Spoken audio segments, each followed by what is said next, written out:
Hello everyone. Sanju സാംസന് എന്താണ് സംഭവിക്കുന്നത്? എവിടെയാണ് സഞ്ജുവിന് പാളുന്നത്? ഇതാണ് ഈ വീഡിയോയിൽ നോക്കുന്നത്. കഴിഞ്ഞ കുറച്ച് ദിവസങ്ങളിൽ സഞ്ജു സാംസണിൻ്റെ IPL സെഞ്ചുറീസ് ഞാൻ ഇന്നെടുത്ത് നോക്കുകയുണ്ടായി. 2016, 17, 19 കാലഘട്ടങ്ങളിൽ 21 അദ്ദേഹത്തിന് IPL സെഞ്ചുറി ഉണ്ടായിരുന്നു. ഏകദേശം 3 സെഞ്ചുറിയാണ് അദ്ദേഹത്തിന് ഉണ്ടായിട്ടുള്ളത് 2017, 19, 21 കാലഘട്ടത്തിൽ. ആ കളികളൊക്കെ നമ്മളെടുത്ത് നോക്കുകയാണെങ്കിൽ കഴിഞ്ഞ കളികളിലൊന്നും കണ്ട ഒരു സഞ്ജു സാംസൺ ആയിരുന്നില്ല ആ IPL കളികളിൽ കളിച്ചിരുന്ന സഞ്ജു സാംസൺ. ഈവൻ സൗത്ത് ആഫ്രിക്കയ്ക്കെതിരെയും ബംഗ്ലാദേശിനെതിരെയും സെഞ്ചുറി അടിച്ച സഞ്ജു സാംസണും ഇങ്ങനെ ഒരു കളി ആയിരുന്നില്ല പുറത്തെടുത്തിരുന്നത്.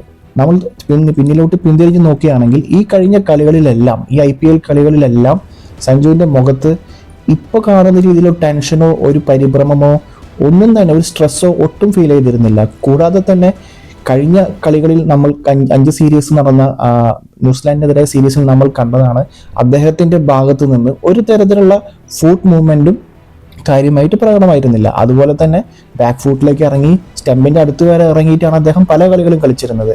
ഇംഗ്ലണ്ടിനെതിരായ സീരീസിൽ ആർച്ചർ എല്ലായ്പ്പോഴും ബൗൺസർ എറിഞ്ഞപ്പോൾ ആർച്ചർ അദ്ദേഹത്തെ പലപ്പോഴായിട്ട് ടാക്ടിക്സിലൂടെ വീഴ്ത്തുന്നതും നമ്മൾ കണ്ടു. ലെഗ് സൈഡിലേക്ക് 6 അടിക്കാനുള്ള ശ്രമത്തിൽ, ഈ 150 വരുന്ന ബോൾ അടിക്കാനുള്ള ശ്രമത്തിൽ 6 അടിച്ച് ഔട്ടാവുന്നതും നമ്മൾ കണ്ടു. അപ്പോൾ അത്തരത്തിലുള്ള എല്ലാ ബോളും 6 അടിച്ച് ലെഗിലേക്ക് അടിക്കാനുള്ള പ്രവണത, അതുപോലെ ബാക്കിലേക്ക് ഇറങ്ങി കളിക്കുന്നത്, ഒട്ടും ഫുട്ട് വർക്ക് ഇല്ലാത്തത്, മോർ ഓവർ ഒരു പ്ലെയറിന് വേണ്ട ഒരു ക്വാളിറ്റിയാണ് ഇടയ്ക്കിടയ്ക്ക് ഗ്രൗണ്ട് ഷോട്ട്സ് കളിക്കുക എന്നുള്ളത്. എന്നാൽ നമ്മൾ നോക്കുകയാണെങ്കിൽ സഞ്ജു സാംസന്റെ കഴിഞ്ഞുപോയ കളികളിൽ, IPL കളികളിലെല്ലാം അദ്ദേഹം പലപ്പോഴായിട്ട് ഗ്രൗണ്ടഡ് ഷോട്ട്സ്, നിലയുറപ്പിച്ച ഗ്രൗണ്ടഡ് ഷോട്ട്സും ഓഫ് സൈഡിലേക്കുള്ള ഫോർസും, ലെഗിലേക്ക് തന്നെ 6 അടിക്കാതെ ഫോർസും സിംഗിൾസും എടുത്ത് കളി മൂവ് ഓൺ ചെയ്യുന്ന സഞ്ജുവിനെ നമ്മൾ മുമ്പ് കണ്ടിട്ടുള്ളതാണ്. പക്ഷെ അങ്ങനെ ഒരു ഗ്രൗണ്ടഡ് ഷോട്ട്സോ ഫോർസോ ബൗണ്ടറീസോ നേടാതെയുള്ള ഒട്ടും കോൺഫിഡൻസ് ഇല്ലാത്ത രീതിയിലാണ് സഞ്ജു കളിച്ചുകൊണ്ടിരിക്കുന്നത്. ഈ ഒരു ആറ്റിറ്റ്യൂഡ് സഞ്ജു മാറ്റണം.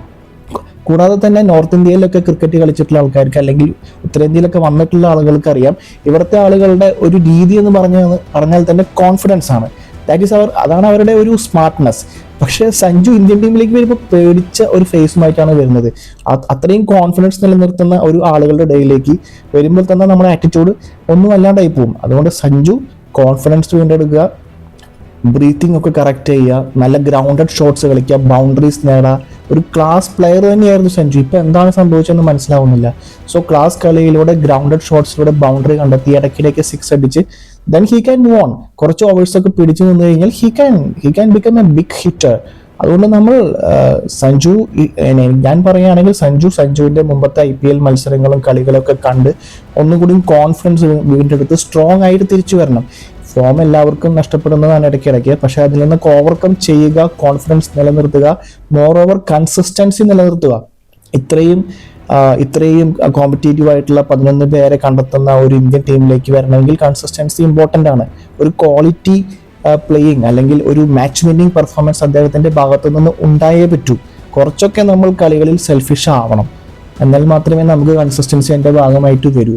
എന്നാൽ അത് ടീമിന്റെ വിജയത്തിലേക്ക് വരികയും ചെയ്യും. സോ സഞ്ജു ഈ പറഞ്ഞ കാര്യങ്ങളൊക്കെ ഒന്ന് ശ്രദ്ധിച്ച് ഒരു സെൽഫ് അനാലിസിസ് നടത്തി ഒന്ന് കോൺഫിഡൻസ് വീണ്ടെടുത്ത് കഴിഞ്ഞാൽ he will be A powerful hitter with consistency. മറ്റൊരു കാര്യം കൂടി എന്താണെന്ന് വെച്ച് കഴിഞ്ഞാൽ, സഞ്ജു ഒരു ഇന്നിങ്സ് കളിക്കാൻ സ്റ്റാർട്ട് ചെയ്യുമ്പോൾ ആ ഗെയിം റീഡ് ചെയ്യാൻ ഒരു കളിക്കാരൻ പഠിക്കണം.